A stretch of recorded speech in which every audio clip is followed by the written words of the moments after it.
Most people have no idea that the sky reaches its most uncomfortable point of the month this week.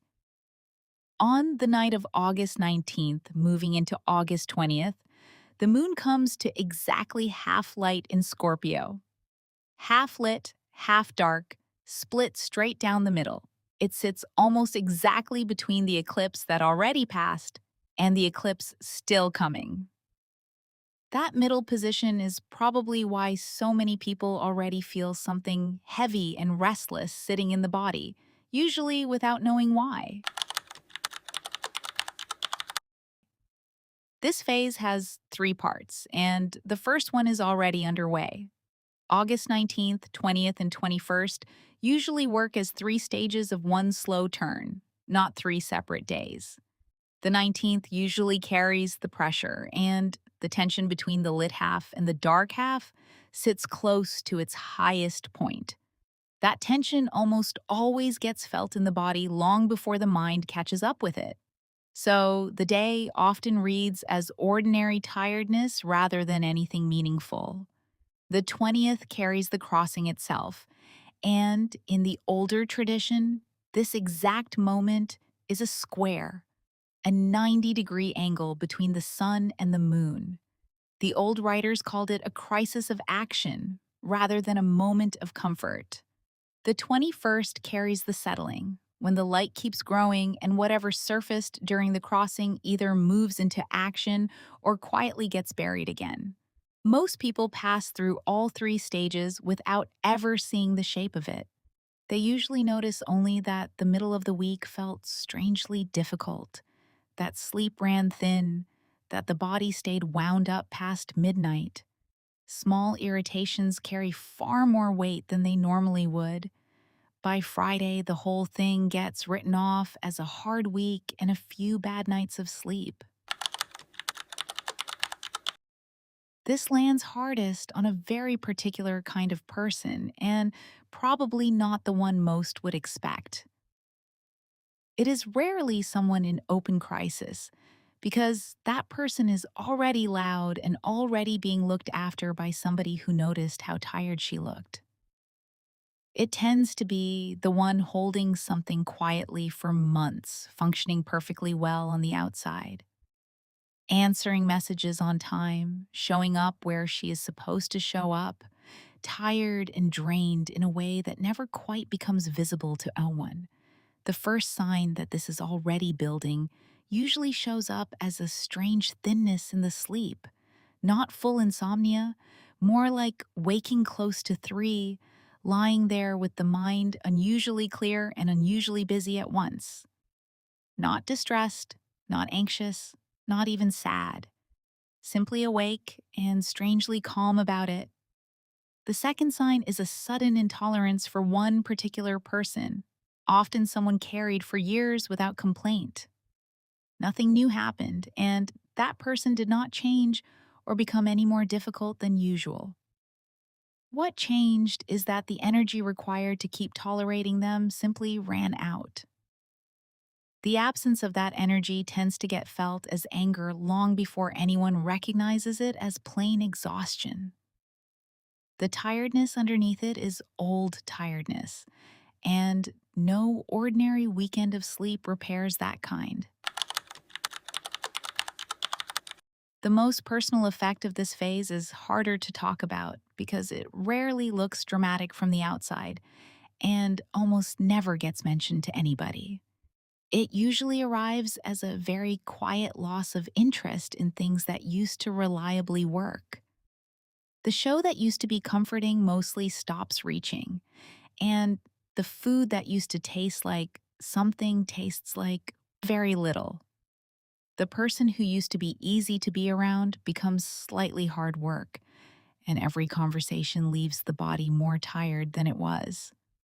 The third sign is exactly this flatness, and it is the one most people misread as depression or as something wrong with them personally. In the older understanding, this flatness is not an absence of feeling at all. It is roughly what happens when a great deal of feeling gets held below the surface. The system quietly reduces everything else to keep the holding possible. In Scorpio, the moon is called a moon in fall, which simply means the instinct toward comfort runs against a sign that pulls toward depth. Comfort becomes temporarily unavailable, and most people experience that unavailability as numbness rather than as intensity. That is probably why these days tend to feel muffled and worn rather than sharp. There are a few things this phase is genuinely not, and the difference matters quite a lot. This is probably not a warning of something bad approaching from outside, and nothing in the tradition points toward external disaster here. The discomfort of these days is structural rather than predictive, which is a very different thing. The heaviness is real, the restless nights are real, the thin sleep is real, and none of it is a verdict on anybody. It is also not a reason to make a large decision quickly. The pull to decide something immediately is a recognized feature of a square, and the tradition is unusually consistent here. It generally treats the urge to act fast as part of the tension rather than as guidance coming through it. This is also not rare, and it is certainly not unique to anybody. This exact point arrives every single month, roughly 7 days after the cycle begins again. So this pressure has already landed 12 times this year and went almost entirely unnoticed. What makes this one worth naming is the position between two eclipses and the sign, which is the one place where the moon has the hardest time resting. The most underestimated part of all this is how much of it lands in the body rather than in the mood. The fourth sign is a specific kind of physical restlessness that usually has nowhere to go. It usually shows up as the inability to stay seated through something that would normally be easy. Standing up in the middle of an episode, walking to the kitchen without wanting anything from it, then simply standing there with the body still restless and the mind still tired. The fifth sign is a shift in the way other people's voices land. Rooms that were fine last week become unbearable. Ordinary conversation starts to feel like something pressing against the skin rather than something being said. Both of these are old observations rather than new ones. These turning points have a long reputation in folk tradition for tension in the air, and that reputation is far older than any modern interest in it. What tends to get missed is that the body usually registers all of it first, several days ahead. Meanwhile, the mind is still busy explaining the discomfort as something ordinary. Maybe a poor night of sleep, perhaps a difficult week at work, something eaten too late. The comment of the day comes from Diane, and it stopped me for a while. She wrote that she has been waking at 3 in the morning for 11 nights straight, not anxious and not sad, just awake. The strangest part, she said, is how calm the waking feels. She asked whether something is wrong with her. Nothing in that description sounds like something wrong at all. In the older understanding, waking in that window usually gets treated as the system finding its only quiet hour, rather than as a malfunction. 11 nights takes her back almost exactly to the eclipse. What Diane described is probably the clearest version of this whole phase I have read in a long time, and the calm she noticed is the part almost everyone misses. There is one detail here that almost nobody looks at directly. A half-lit moon rises around the middle of the day and sets around midnight. It hangs in the afternoon sky in full daylight, a pale, worn coin against the blue, visible for hours while the sun is still up. Most people walk underneath it without ever glancing up, and the few who do notice usually assume they are seeing something unusual. The line dividing the lit half from the dark half is called the terminator. At this point, it runs almost perfectly straight down the center of the disk. That straight division is the whole symbol of these days held in a single image. Not darkness and not fullness, but an exact equal split with neither half able to overrule the other. The tradition placed a great deal of weight on that image. A system divided precisely in half cannot rest, and it cannot resolve itself in either direction. It has to move, and the body usually feels that pressure to move before anything else does. The old writers generally treated that as the defining quality of this turn, and it is probably why these days feel so restless and so raw. The main mistake people make here is almost universal, and it costs a great deal more than the discomfort itself ever does. The mistake is reading the tension as evidence of personal failure. Sleep goes thin, a familiar person becomes unbearable, the tiredness settles in and nothing reaches.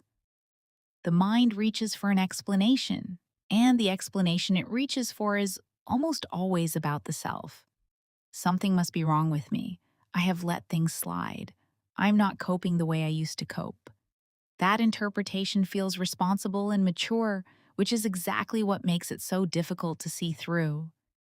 It usually gets reinforced by everyone nearby because they are tired too and have no more information than she does. There is a second layer to the mistake, and it does considerably more damage than the first. Once the tension gets read as personal failure, the natural response is to fix it immediately. The fixing usually takes the form of a decision. The message finally gets sent on some tired Thursday evening. The relationship finally gets ended. The job finally gets left. All of it happens inside a window where the pressure to act sits at its peak. The tradition treats that pressure as the least reliable moment in the cycle for choosing anything permanent. The old writers were quite direct about this. A square generates the force required to move, and it generates that force whether or not a correct direction is available yet. The energy is real, but the direction is not always present yet. The decision made under this pressure was usually forming underneath for months, and these days simply supplied the push. Sometimes that push is exactly right.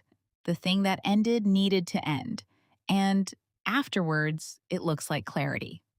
Quite often, though, what gets ended is the nearest available thing rather than the actual thing. The nearest thing is easiest to reach when the pressure needs somewhere to go. And the actual thing is heavy and slow and far away. So the person who has been quietly carrying something for a year does not end the heavy thing at all. She ends a friendship over a message that was slightly cold. She says something to her sister in one tired sentence that cannot be taken back. She resigns from the smaller of the two situations draining her, and the larger one stays exactly where it was, untouched. That is the real cost of the misreading, and it is very rarely visible at the time. The relief that follows a decision feels so much like rightness that it usually gets mistaken for confirmation. Relief and rightness are not the same signal, and they are almost impossible to tell apart while the pressure is still sitting in the body. The tradition suggested nothing more complicated than letting the square pass first. Anything worth ending on the 20th will probably still be worth ending on the 24th, once the tension has drained out of the body. None of this makes much sense as an isolated event, and that is the part worth sitting with. On August 12th, the sky held a total solar eclipse, a new moon so complete that the sun went dark behind it. In the tradition, an eclipse of that kind does not deliver an outcome. It plants something, and the planting happens below the level of anything visible. Whatever was set in motion on the 12th has been developing quietly ever since. A seed does most of its important work underground, where nothing at all can be seen from the surface. 7 days later comes this exact turn. And here the thing that was planted meets its first genuine resistance. That is the entire function of this point in the old cycle. Not the beginning and not the completion, but the moment the new thing discovers it has weight and something is pushing back. The discomfort of these days is that meeting, felt from the inside, which is probably why it arrives as heaviness rather than as information. And then the arc keeps going. On August 28th comes a partial eclipse at fullness, deep enough to take on the reddish tone people usually call a blood moon. Fullness is the point of maximum visibility when whatever has been developing underneath becomes impossible not to see. So these three moments belong to one single arc rather than to three separate weeks of an ordinary month. The 12th was the planting, the 19th and 20th are the resistance. The 28th is the revealing, and by then, most of this heaviness will have moved. What happens during these 2 days has a great deal to do with what becomes visible at the end of the month. The old texts were consistent that this is where most cycles quietly fail, long before anything reaches fullness.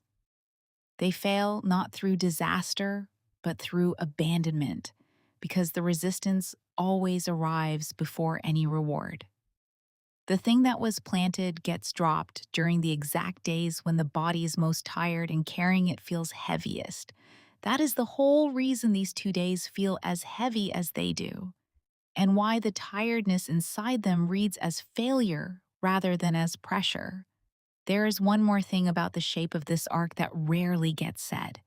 The corridor between two eclipses was treated in older traditions as one continuous stretch rather than a gap between two events. The middle of that stretch was considered its least stable point.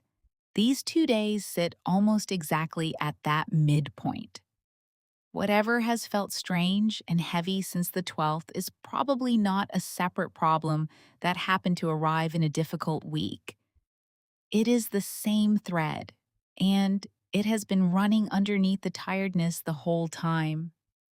Thank you for staying with me all the way through this one. These next few days are unusually loaded, and the discomfort inside them is structural rather than personal, however heavy it feels. That is probably worth holding on to when the middle of the week arrives and the body feels heavier than it should. I will be back before the 28th to look at what comes next. Take care of yourself, and I'll see you in the next one.